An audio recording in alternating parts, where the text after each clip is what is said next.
Well, hello, Facebook. My name is Stephen, the owner of Paranormal United Network and whatever you want to call me. And also, I'm in partnership with the Parapost Network. And I'm here with my co-host, Miss Kell. Would you like to introduce yourself? Hello.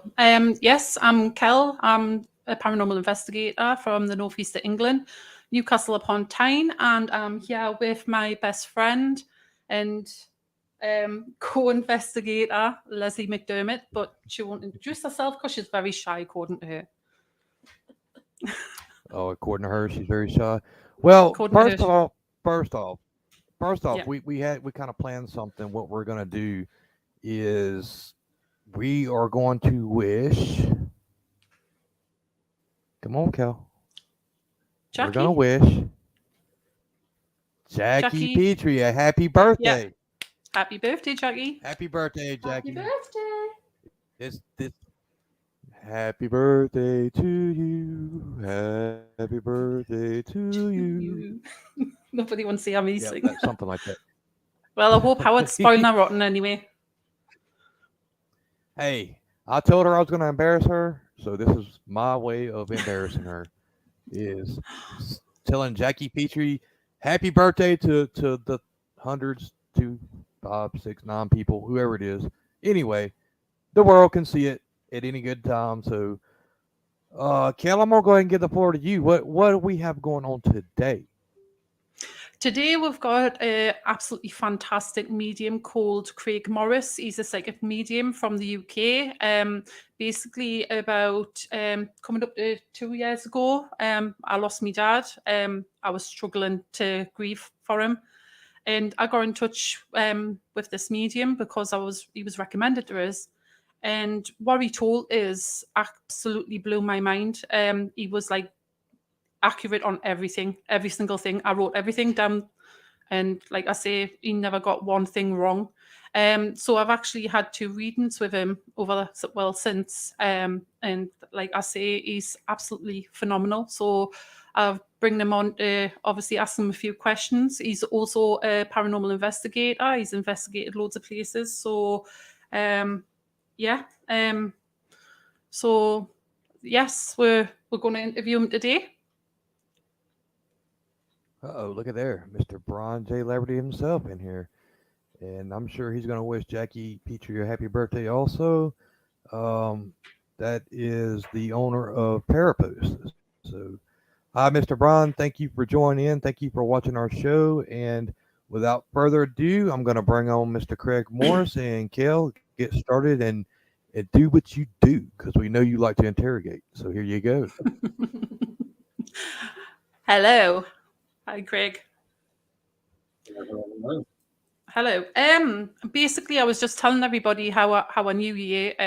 Obviously, I had two readings off you, and me and Leslie went to see you in the demo. Sorry, can't hear you properly there.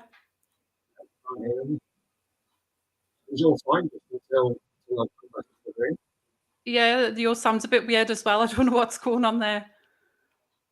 Uh oh. Maybe, Craig, maybe what you need to do is click out and then come back in. There you go. Let me see. Let me go ahead and disconnect him. This device.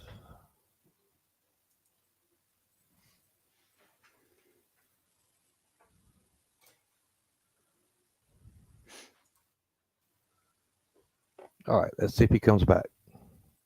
But anyway, so yeah, I mean, it's not a show without technical difficulties. You know how Of that course. is. I mean, Mm-hmm. we that's kind of what we do. It's technical. Go ahead and resend him the link, Kel. That way he can rejoin. But yeah, it's. I mean, that's what we do. That's what we're good at. Technical difficulties. But until then, yeah, I mean, we got quite a few things coming up in the year. And big things just happened as well with Paralanx and Parapost. We combined our forces there, and there you go. Jackie Braun did say happy birthday to you. Look at there. And let's see. Hey Joe, how you doing, brother?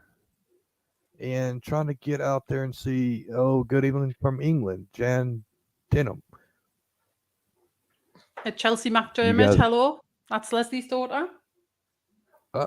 Let's get over there. Anyway, I hope he comes back. If not, I'm gonna have to sit here and talk about because I don't have a psychic bone in my body, so I'm not going to tell the audience about being psychic because that's just not me. Looky here, Miss Irene Takora from Japan, and of course, here you go. Of course, he's definitely always difficult.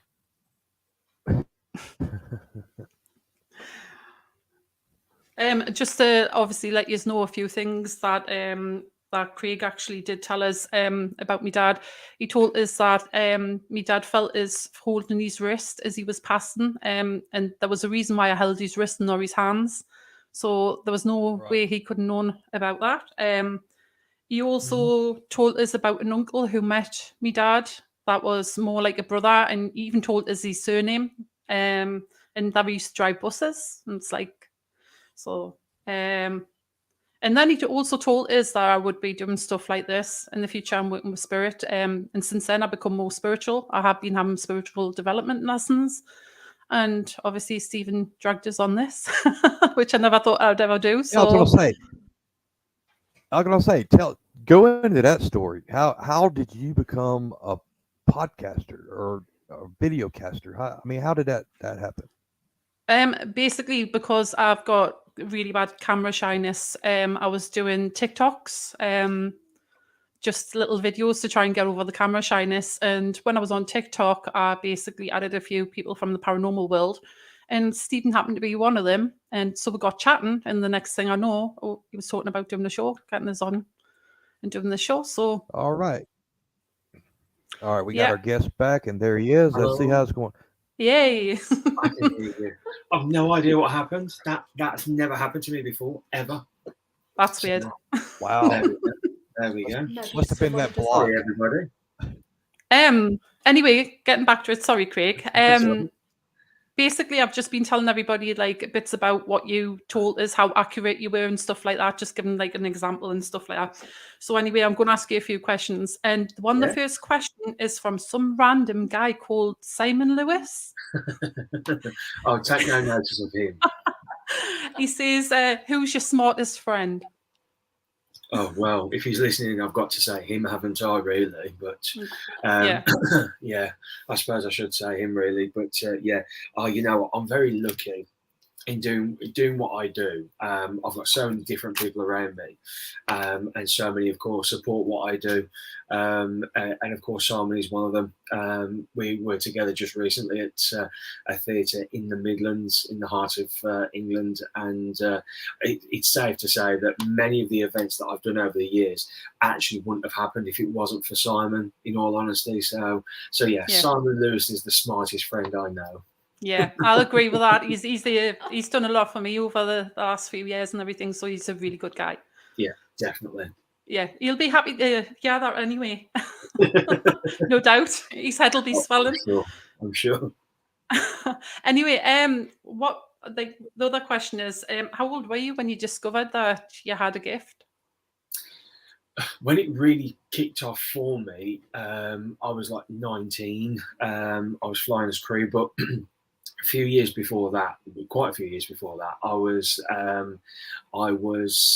how old would I have been? Probably, I always say around 6 or 7, but I may have been younger. And what happened was, some nights during the evening, I'd get up and I'd go to the bathroom, and right opposite the bathroom was my brother's bedroom.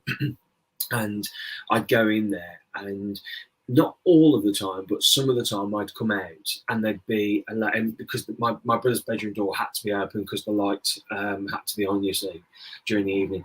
And sometimes I would see a lady stood next to my brother, not knowing who it was. Thought nothing of it, thought I was dreaming or whatever it might have been. And of course, then later on realised it was my nan, who passed in 1986, 3 years before I was born. So that's when it kind of, looking back through my development now, that's what I know to be. But of course, when I turned 19, like I said, that's when it really started for me, because I was really, really close to my granddad, and he died when I just turned 19, shortly before, and and it was from there. I'd been to see a medium, and she told me that I was going to be doing this for a living. I was like, yeah, okay then, whatever, sort of thing. My aspirations was to be a pilot, and so a bit of a difference, hell of a difference. So yeah, that's when it kind of really started for me, in all honesty. So so it's probably fair to say when I was about 19. Right. Did it scare you? No, it didn't. I when I went to see Lorraine, the very first medium I'd ever been to see, it was my neighbour Alvine, our neighbour. She said, "Why don't you go see a medium?" After the loss of my granddad. And what I did was, I'd gone to the cemetery where my nan and granddad are buried, and I just stood at the end of the grave and I said, "You know where I'm going to be, you know what time I'm going to be there. I just want you to both come through and tell me you're together and that everything's okay." I knew that anyhow, but I wanted confirmation, I wanted validation. And then just as I was leaving, there's a really old gravestone of a lady called Edna Amy, who died in 1924 at the age of 19 years old. And I just stood there. She had no connection to me whatsoever. And I just stood there, again, through thought. I just said, right, if this is real and there is a spirit world and we can communicate and connect to the spirit world, you will come through in my reading today, and you will you'll just say hello. That's it. So fast forward to the sitting. I was nervous, absolutely nervous. And Lorraine, as I say, the lady that I saw, she said, "I've got your nan and granddad here." We started, and then she started off and she said, "But just before I do carry on," she goes, "There's another lady here who tells me her name's Edna, and she said to say hello," and then she's gone again. I thought, yeah, okay, you've got me. So it never scared me when it all started. It was excitement. It was a buzz of not knowing the unknown, if you like, knowing that our loved ones are still around, even though we can't see them and feel them and touch them. We, just the knowing that they're there still is exciting. Yeah, God. So, like, obviously, when you start getting the connection, what's got to be the best connection you've ever had, like with any kind of spirit? Oh, blimey!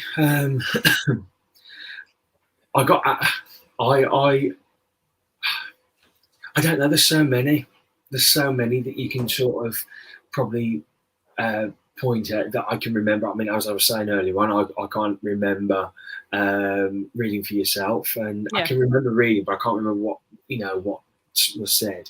Yeah. But there's so. Do you know? I think the one that sticks out the most for me was when I was sat having coffee with one of my best mates, Stu, and we'd been chatting away, and all of a sudden I just got this feeling, and I'd become aware of this gentleman from the spirit world, and all I heard was, and all what I knew was that his name was Mr. Llewellyn.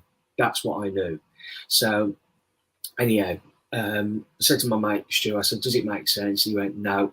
And I thought, I'm not going around everybody in this coffee shop asking if they know something, because they'll think I'm mental. So I just left it.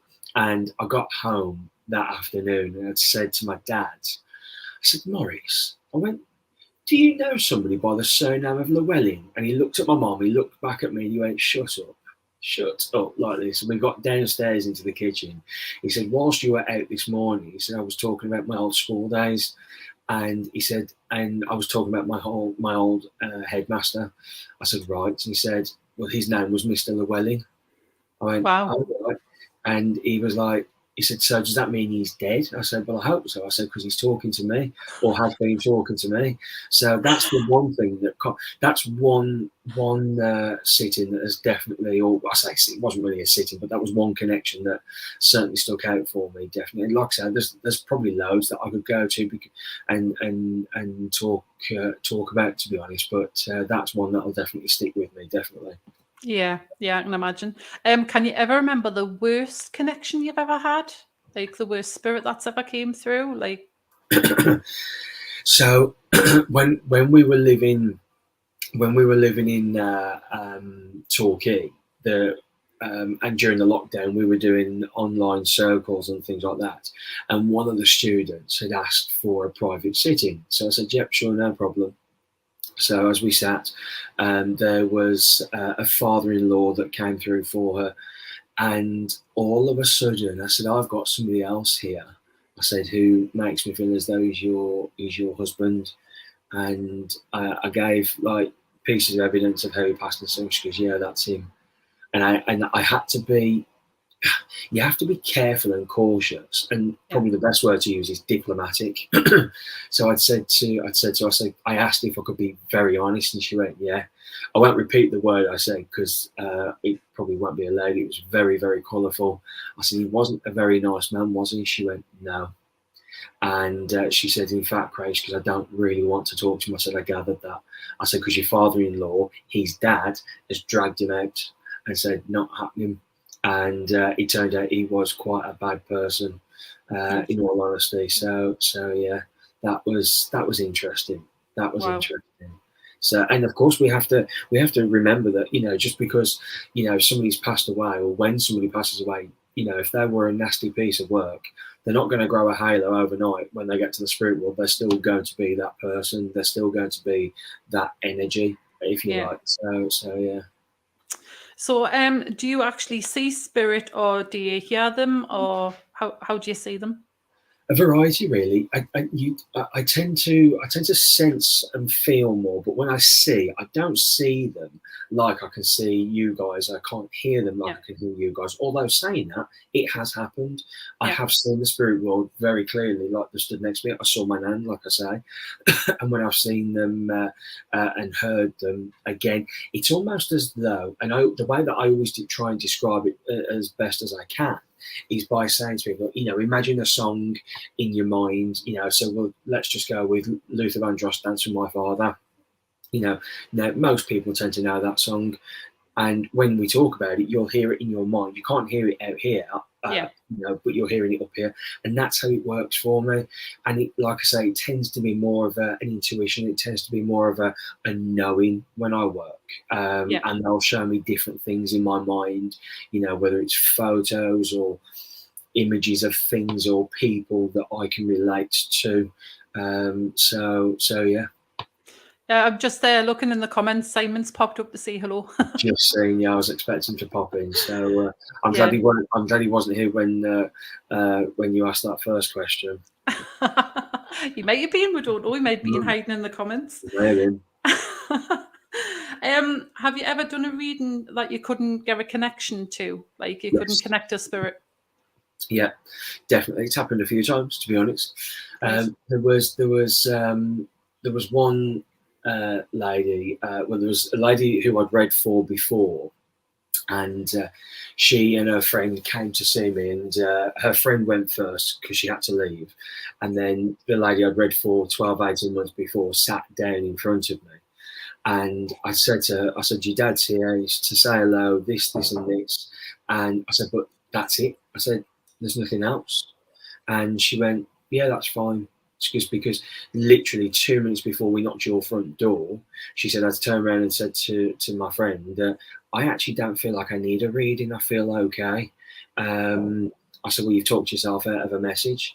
So so I said, yeah. So, and the thing is that whenever I teach, I always tell my students, always be honest. And if you're not getting anything, then that's it. Just don't. And one lady I read for, I just got a very, very strange feeling, and I can't quite put my my things on it as to why, but I just got a feeling, and I wished I had trusted at the time, because we're going back quite a few years now. And this lady sat in front of me, and her mother came through. And I'd asked the lady that I was reading for, I said, do you understand everything that I'm saying? She went, yeah. I said, are you happy for me to carry on? She went, yes. And anyhow, she, a little while after the reading, she'd messaged me saying that she'd been to see me. And I could very well remember her. And she said, and I came to you, and basically she said she was suicidal. And she said, and you made it worse. Oh, God. So I was like, okay.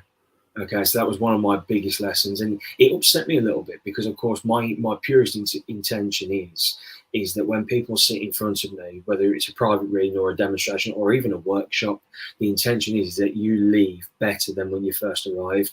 That's the intention. But we live and we learn. And it's one of those things, and sometimes we have to. When it has happened in the past where I've not been able to read for people, they've still got the time with me. They don't pay, but they still sit there. We'll have a chat, because there's obviously a reason why they're sat there talking to me, and that's happened many a times where there was another lady in the Midlands. She sat there and there was nothing that was coming through for her. I said, I'm really sorry. I said, I'm just not getting anything, and. I said, I'll put the kettle on and we'll have a chat instead. And we sat there for an hour and we just chatted. And she goes, do you know what? I feel great. I said, good. Then it's all good. Then that time spent here has obviously been for that reason. So, yeah. Yeah. I'm just reading the comments here. Irene, just from Japan, basically asked, what do you think about jealous spirits, and how can you console them and help them if you can? Any suggestions, please? What do I think about jealous spirits?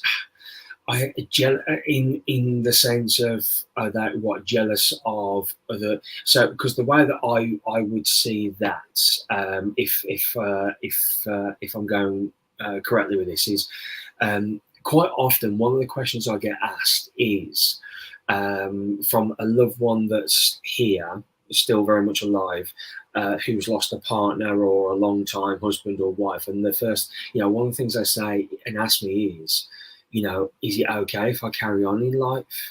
Mm-hmm. Well, the answer is yes, it is, because you're still living the physical. They've transitioned to the spirit world. If you've got another 20 years or so on this side of life or longer, then you have every right to continue to live and create those memories, if that's what you wish to do. I don't, and for me, I fear, I've just seen her other comment there, Irene's comment, they committed suicide, isn't it? Right. So for me, I don't know if I'd say about being jealous, but I'd certainly, for me, when we get to the spirit world, and as she's just written there, if that person is accepting responsibility for their passing, then for me, there's still lessons they've got to learn on that side of life. So I don't think, if they say they're jealous, I don't believe the jealousy, that energy of the jealousy would remain there for long, in all honesty. I really don't, because you're in a better place, you're in the spirit world, loved ones that have gone before you are there, and surrounding their energy with you. And yeah, absolutely. So I kind of hope that helps in some ways, if that's sort of where we're going with that, Irene. I hope it helps in some way. Yeah, I'm sure that does. You're a paranormal investigator as well. From what Simon's told, is that you've investigated quite a few places. Yeah, I've been to loads of places. So I was asked. One of my karate friends. He was part of it, James. He was part of a team in Tamworth, and he said, do you want to come along? So I did, and it was at the Moat House in Tamworth, one of my absolute favourite locations in the country. And we had a brilliant time, absolutely brilliant time we did. And then I was asked if I'd join the team on a few more investigations. We got to go to so many different places. We did private investigations as well.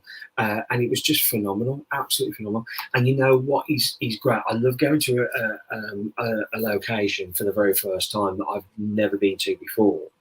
and not being told anything about it, just turn up, rock up, and just go with it and just see what happens. But yeah, but again, there have been times I've been to places. There's a venue in Staffordshire, a location that I've been to before, and oh, it was boring. Literally nothing happened. And I always say to people that, you know, this isn't a TV show. This isn't something that, you know, we can make happen. You might turn up and nothing might happen. You know, you have to be prepared to turn up, put everything into it. You know, you've got to, you know, because you get so many people, and this is what I kind of find a little frustrating, is that, you know, because some places you go to, you might pay £20 a ticket. Other places you go to, you might spend £65 on a ticket. You know, so it's not always cheap. And I always say to people, listen, this is your event. This is, you know, we'll help, you know, we'll play a part of it here with you, you know, but this is your event. The more you put into it, the more you're going to get out of it. So if you're just going to sit there and twiddle your thumbs all night, what's the point? And again, I always make it very clear that we might get things, we might not.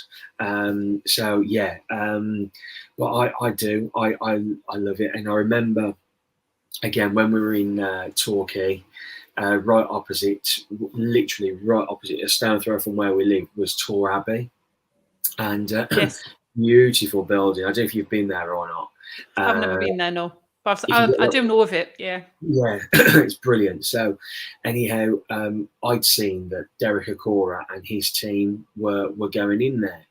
So again, working with Colin, I knew Derek, so I messaged his wife Gwen, and I just said, "Listen, we're a stone throw away. It'd be great to see you, and all of this." She goes, "Come along." She goes, "The event's sold out." She goes, "But come along as our guests." So I was like, "Okay." And I said to Gwen, I said, "It'd be nice for you to meet Derek for the first time," and he did, and Gwen, of course. You know, lovely people, and it was one of Wayne's first or second. Yeah, it was one of his first paranormal investigations, and he had the honour of doing it with Derek Okora, and that again was lovely. It was a great night. You know, there were certain rooms, lots happened. In other rooms, it was a little bit more quieter.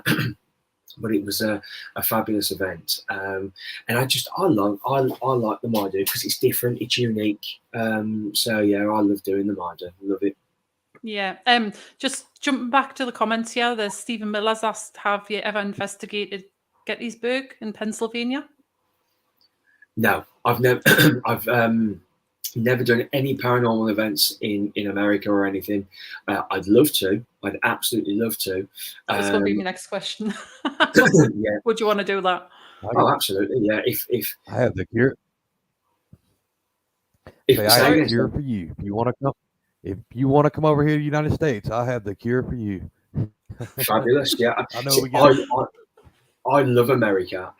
Very first time I went was 10 years ago, and I went out to. I've got friends in LA, so we're gone there. And there was no.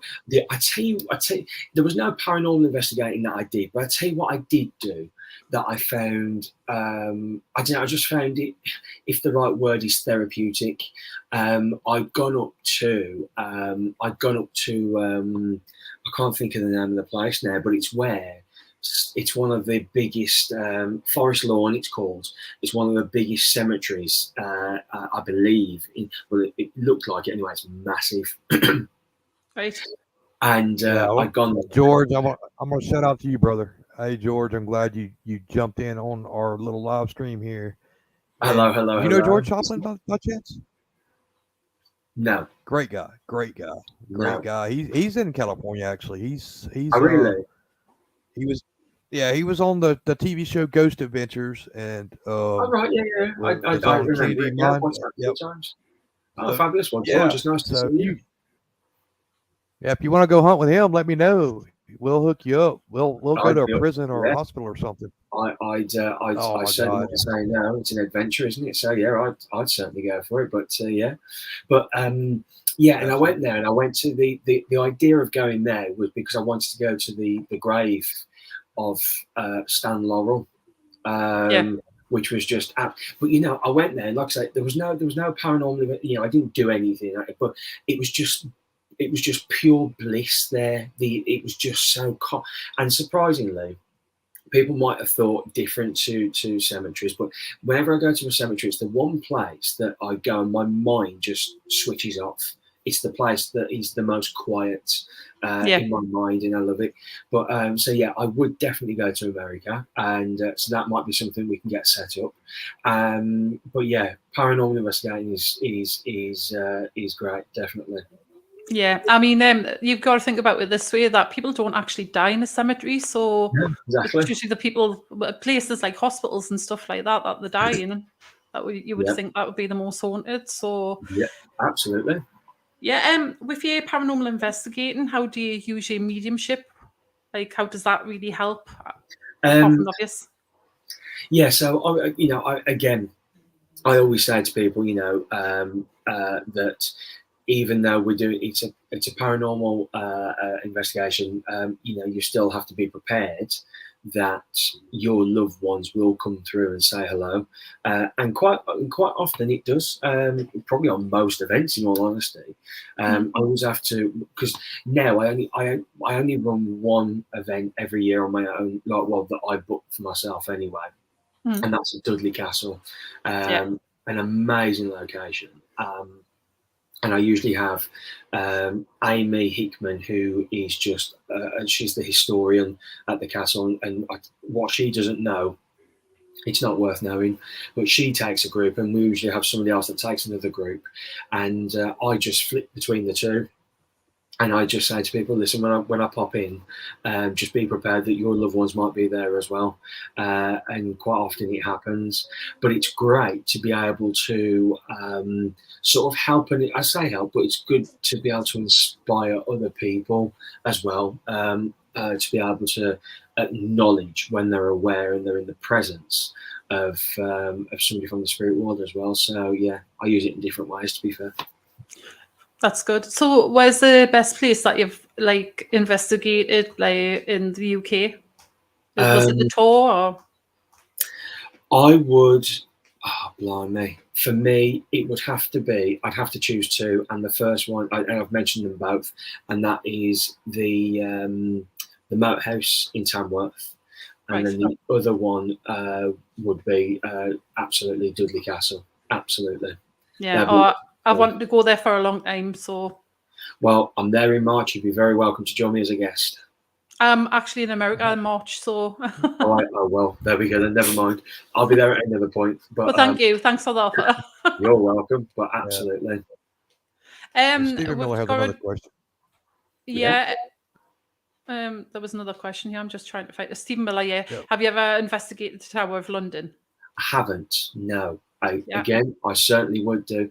I think, for me, as much as I enjoy doing the paranormal events, I've actually just been invited on a few events, which I'm, all being well, I'm going to be taking place on at least one of them, because they're, and I kind of, in a way, I want to go and do these investigations, and I'd like to go and sort of just enjoy it. And I always used to enjoy the private investigations. There was like I said, with TPI, we did one. Well, we did a few actually, but one that sticks out the most. Again, we just met up. We drove in convoy, and it was a massive kind of office block, sort of factory sort of thing. And the energy there was amazing. But since I'd love to just go to as many as I could, and so any opportunities that are there, I'd take them, absolutely. That's good. We've got Lindsay Kane asking, have you ever done Chillingham Castle? I haven't. I've never heard of Chillingham Castle. Again, I certainly would do. It's not far from where we live. Do you know when you've done the demonstration in Alnwick? It's just a few miles. It's just a few miles past there. Oh, it was at one point rated Britain's most haunted castle, but I know people that's been there that hasn't really picked up anything there. So okay. But I might have to take a look. I'm back up in Alnwick. I think it's April next year. Yeah, I was going to say I was having a look on your website. It's next year. So I might have to go and have a little drive up to it and have a little look. Yeah, well, we'll be there, won't we? Yeah, we'll come up. So there's also Jedburgh Jail. Jedburgh Ale's a good one, There's yeah. up past there as well, and that's Okay. supposed to be really I think good you'd too. enjoy that one. Yeah, sounds good. Again, open to it, absolutely.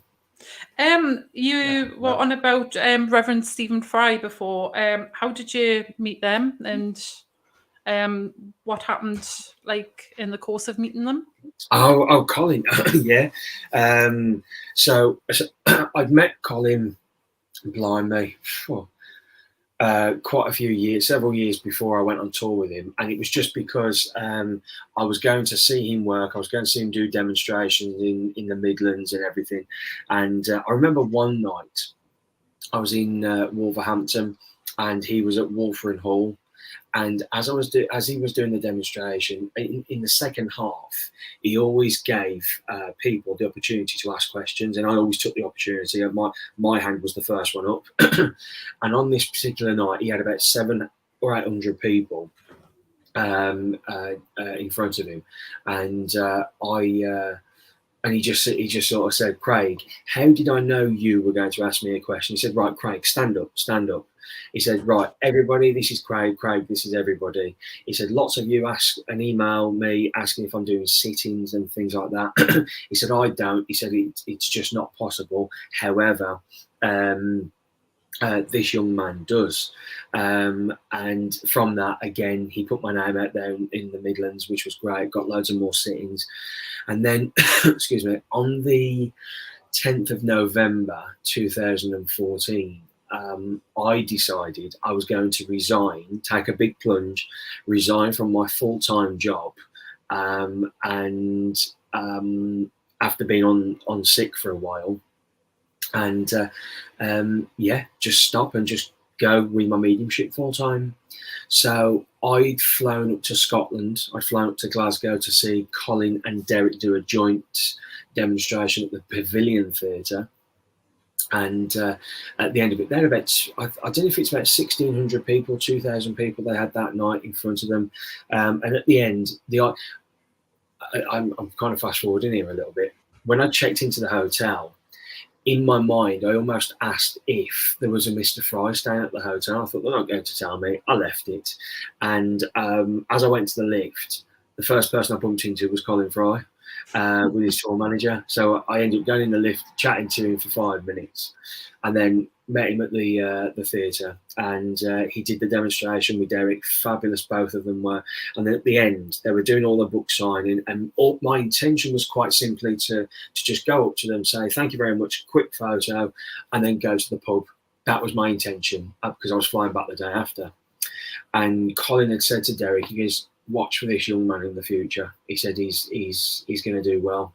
So, and then at the end, Colin invited me back to the hotel with them, and it's where they were all staying. And I sat up till 2:30 in the morning with them in the end, and there was just Colin, Derek, and myself. But when we got back to the hotel, we sat there, got a drink, and Colin said, "Did you enjoy tonight's demonstration?" I went, "I did. Fabulous. It was lovely." He said, "Good. I'm glad to hear it." He said, "How would you like to join me on tour as a guest medium next year?"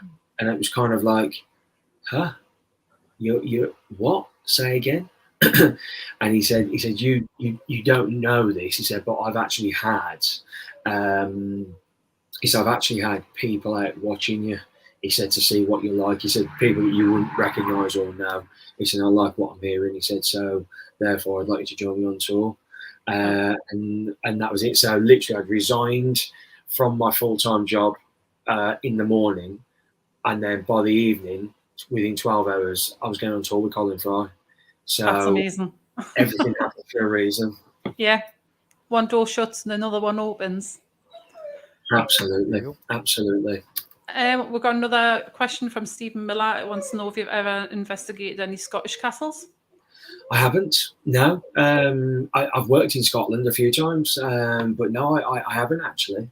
Again, I certainly would do.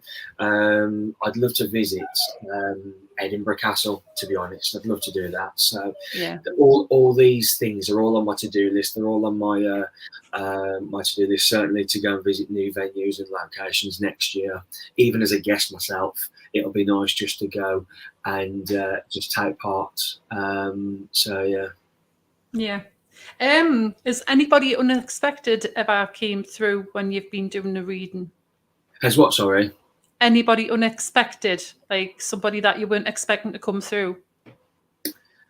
That's a good question. So I had so I was doing a demonstration in Portsmouth. I think it was Portsmouth, and it was a fairly intimate event, but we did it. And anyhow, as I was working, somebody came through, and this gentleman took it. Just sorry about the bikes. This gentleman understood it. He took everything that was said. Anyway, afterwards, it came about that apparently it was one of the Craig's twins that had actually come through. I went, Wow. no idea. But it kind of goes back to what I always say to people, that anybody, whether you're famous or not, everybody still has loved ones in the spirit world, and everybody, of course, wants to connect to their loved ones, and vice versa, the other way around. People in the spirit world want to connect to their family and friends on this side of life, just like my granddad would with us. So that was interesting when I got that, and I was quite pleased I didn't know who it was until afterwards. Yeah. Otherwise, your mind generally then kicks in then. So that's a discipline you have to learn with this work. Yeah, I mean, for the Americans that's on here, they probably won't know who the Cray twins are. So basically, they were twins in the 1960s that used to basically be gangsters and run loads of things, illegal things down in London, like the London area. Yeah. So, and they died in prison. Well, they got out of prison and died. One of them did. So it was So the best thing to do is Google. Google's amazing. Yeah. But that's the one that probably would jump out to me the most, of like people that I wouldn't. I'm sure there's others. I'm sure there's others that will come to my mind, like. But yeah. Yeah.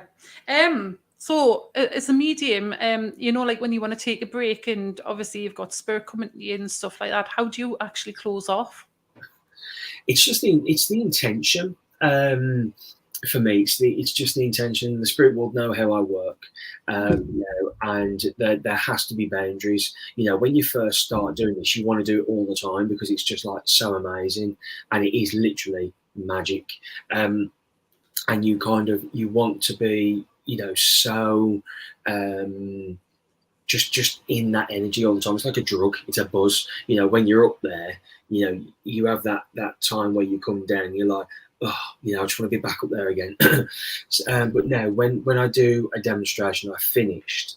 The spirit world then know that's it. I've sent the thought up, and almost like a thank you, if you like. I'm not one of these mediums that sits there and has to go through a ritual of opening and closing and all of that.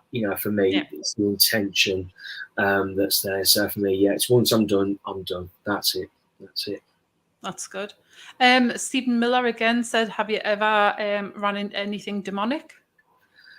No, not really. There was not really. There was one night, excuse me, I was at some friend's house and they just moved into this house where they were, and I'd been for dinner and everything. We were just chilling, relaxing. Anyway, one of the kids they've got twins. They've got more now, but they had twins at the time. And one was downstairs with us, fast asleep, and the other one was upstairs, and usually just wouldn't stir or anything. Would just go to bed, and that would be it till morning. Anyway, so I went upstairs because the little one was crying again for the third time on that night. And as soon as I got upstairs, I was very much aware of a lady in the bedroom. And Amy, the little one, she wouldn't normally come to me, but as soon as I walked into the room, she just put her arms out as if to say, "Get me now." So I went downstairs, and as I was going down the stairs, I felt as though I was being chased. It's probably the best way to describe it, by a gentleman. And I knew there was nothing demonic about him at all. He was just a miserable so-and-so, basically. He was a miserable old man. That's how it felt. Anyway, we sat there, and then the kid lay down, went to sleep, fine. And it was one of these houses. As you walk in, you walk through the front door. You've got the living room, through another door, the dining room, and then into the kitchen, a long kitchen. All the lights were off, and the trays, the dinner trays, had actually been literally flipped upside down off the side onto the floor. And we just heard this big clatter. So went in there, and I was like, strange. Anyway, we carried on chatting, and I said, there's somebody here. And I was telling, and my mate Ben said to me, he goes, tell me what you're getting. And I told him, I said, there's somebody usually in that window as well at the front. And he went, every day. He said, every morning I go to work. He said, I always look up and say, I always get the feeling there's a lady that's watching me. Anyway, as we were working, it turns out that the man that was there, I described him. It turns out it was the man that used to live there before then. And how I got it, I don't know, and I can't remember. But a name came through, and I got the lady's actual name, and or his, I can't remember. No, it was his, I think. And Ben said to me, he goes, "That's his name." And Wow. in a nutshell, because at one point they were on about leaving because they, having little things go bump in the night and stuff. Anyway, after that, it was kind of, again, the intention was there, sorted it, dealt with it, and then again after that, everything was fine. Nothing else ever happened. He got the feeling that there was still somebody there, but nothing happened as much as what it did before. But so apart from that, I can't really think of anything that has ever really happened. Right. And I don't intend to start now either, so that'll be fine. How do you deal with people that are like quite skeptical about mediums? I don't, to be honest. I don't deal with them. I just leave them to it. Over the years, of course, I understand. That people, the demonstration that I did in Cannock the other night. This woman was receiving the message, and I ended up talking to the gentleman, her husband, next to her. She goes, "Oh, he's been dragged along, he has." But anyway, he accepted what was said. And of course, one thing I've learned over the years is, first of all, you're not going to please everybody, and there are going to be skeptical people. And it's just like, okay, that's fine. If you're going to be skeptical, that's not a problem. You've got to be open-minded because you've paid to be here. Whether or not you've been dragged along, but you've got to have some sort of open mind to attend an event like that. And it's, for me, it's when people say, "Oh, go on then, prove it." No. Yeah. I've got nothing to prove at the end of the day, and so I don't tend to really say anything. At the end of the day, if that's somebody's perspective of what we do, if that's what they think, then that's okay. They're entitled to that thought and that opinion. And I always just say to people, listen, one of my uncles, he thinks that once you're dead, that's it. So I said, that's okay. I said, well, if you go before me, make sure you come back and say hello. Simple. I know that the spirit world's there. I don't even choose the word in there that I believe. I know the spirit world is there. So yeah, we're all going to go there at some point. Yeah, of course. Yep. Exactly. What advice would you have for anybody that's obviously just starting off to basically have a gift like yours?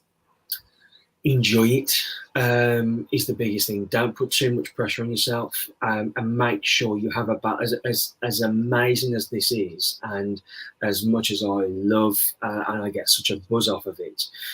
In the past, I have burnt the candle at both ends to the point where I've got to a point where I thought I can't do this anymore because it's too much. But then, of course, it's my responsibility to say no to people as well. So I've learned that. But for me, just enjoy it and make sure, you sit where possible, sit in a circle. Usually your spiritualist churches tend to have that. And when, like I say, for me, it's about the apprenticeship of mediumship. So when I was in my early days of development, I sat in a circle every week, whatever the weather was, you made sure you were there. And if you missed 3 circles, you're out. No excuses, you're out, because you have to show dedication. And then when I started getting invited to serve spiritualist churches, you'd go. It would sometimes cost you money to go because you were new at it. You couldn't really ask them to for a lot of money, and some of them just didn't have it. I did private readings free of charge to begin with as well, to build all this experience up. So that's what I would say to people. But most of all, and I go back to it again, I've said it 3 times now, but enjoy what you do. You've got to be able to and have a laugh and a giggle with it as well. Just have fun. That's the big thing. The whole field, just have fun. If you don't have fun at doing what we do in this field, then it's not even worth it. Absolutely. I agree. So do you teach people mediumship? Yeah, so I run workshops. We've got one coming up actually this weekend. I'm at a place in Wales. It's a place called Hafni Coed. I've been going there for years. First time I went there was about 10 years ago, and absolutely love it there. It's like a spiritual retreat where like-minded people come together, and there are some people that come are quite new. Some people are maybe into their development by a few years, and some people are actually working mediums, serving churches and centres, but they still like to come along. And I call it the spiritual gym, if you like, where they can sort of push the boundaries a little bit more and out of their comfort zones. So we've got that coming up this weekend, which I'm looking forward to. And I do things on Zoom as well, because I know we've got people from different parts of the world, and it's so accessible nowadays. Yeah. That was going to be my question. Yeah. So that was going to be my question. How can Americans get involved in what you're doing? Yeah. So basically, if they go onto my website, on there, they'll see all the details that are on there at the moment. So the next online workshop is the 23rd of October with myself, and then I've got another one, which is two full days, the 26th and 27th of November, and that's with myself and Billy Cook, a good friend of mine, a wonderful medium. So we're doing that online, and I think after the lockdown, Zoom's here to stay. And the other thing that I enjoy doing as well, which I'll start again in January, and I might be able to do it in February as well, is an online circle. So again, that's open to people all over. We usually do a couple of hours or so, hour and a half to 2 hours on a Monday or a Tuesday night even. And so basically the opportunity for people to come on and come and join us. That's brilliant. To push the boundaries. So you've got a book out. Do you want to tell me a bit about your book?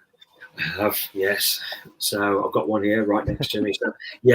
So this is a book that's been in my mind for quite a few years now, and I'd been writing it for a few years, but I kind of needed some good things to write into it, so I just waited until I got the experiences that I'd had, and so I wrote it all up, and me and Simon, between us, we edited it, we read it from start to finish and back again.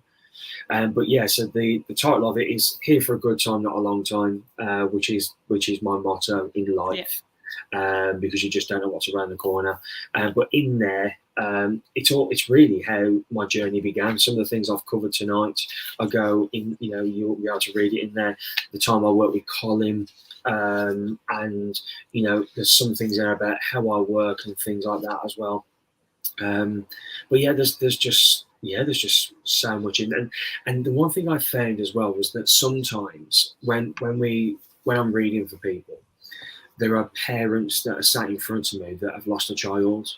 There are people that have lost somebody through suicide, and things like that. And the other thing as well is that lots of people tend to ask me is, well, what happens to our pets when they die as well?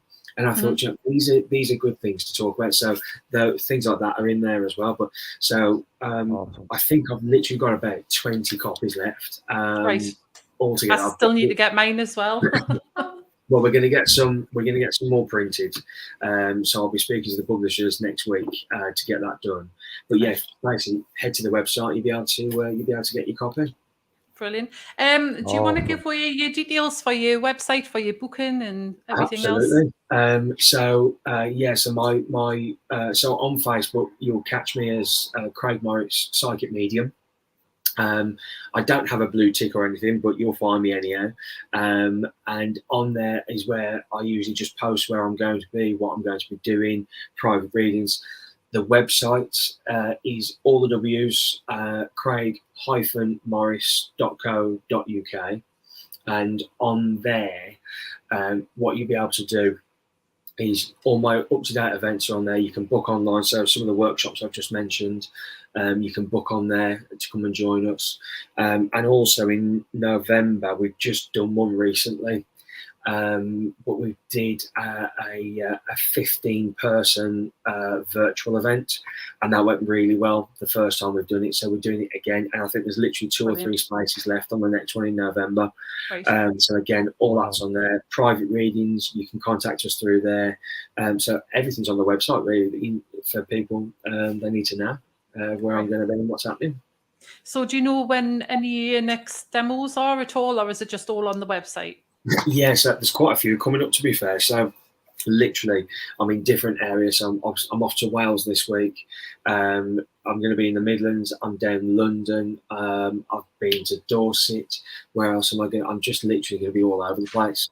So best thing to do, rather than reel them all off. Again, all on the website. Everything's going to be on there. And come along and join me. Yeah, well, we know that you're in Stanley again soon, so Stanley, definitely will be there. I think it's October. I'm in Stanley. I can't remember the exact date. I know I should know, but I don't. But yeah, Stanley should be cool. And again, to be fair, that's almost sold out as well. There's only Friday the 28th of October. I'm going to be in Stanley. Yeah. I think from what I can gather, there's about 8 tickets left, and that's it. Once they've gone, they've gone. So right. Well, we'll have to be fast and book the tickets for that. Another thing I was just going to ask Stephen if he's got any questions before. You got any questions, Steve? No, I don't really have any questions, but all of his information and stuff is in the overview. It gives all your links. And I was actually just there before you asked that because I was trying to get ready to close up the show because we've already went past our hour. But let me get back there real quick. So yeah, right here I have your main page, and your public figure page on Facebook is what I've got listed there in the overview, and then I've got www.craig-morris.co.uk. And then I have your Instagram at Craig_Morris_psychic. Your Twitter is also Psychic Craig with a capital P and a capital C. And then email is info@Craig/Morris.co.uk. And correct. Looks like we got you pretty much covered here. So if anybody on the show wants to get with Craig, go to our overview, look up his all of his information is there. So please give him some support. Great guest. I was actually honored that you'd be on with us tonight. And we're gonna wrap this up real quick and just appreciate it. Absolutely. Yeah, I definitely recommend to anybody a reading with Craig. He's absolutely blew my mind completely. So thank you very much. You're welcome. Just bought her a book each. Oh, she's just bought her a book each. So we've got 2 yearbooks. There you go. Look at there. You got a book already coming. Yeah. Fabulous. I will get them posted to you tomorrow. Oh, thank you. The Barbie signed, mind. I'll sign them. Brilliant. Excellent. So, all right, Mr. Craig, stand by real quick. We're going to go ahead and end the show, and we'll see you guys next week. Me and Kell have a very special person coming on next week. We'll get on to that later on. That's one of Kell's dream people, I believe. Has to do with UFOs. So we'll see you guys next week. We'll put that flyer out pretty soon of our next week's guest. And we appreciate each and every one of you guys' support. Thank you so much for being here on the Paralanx P1 Network and Parapost Network. Like I said, keep sharing us out, get us going out, and we doing that brings us great, fabulous guests like our guest today, Mr. Craig Morrison. We're honored you to be here. Okay, guys, thank you very much. Bye-bye. Okay, thank you. Bye.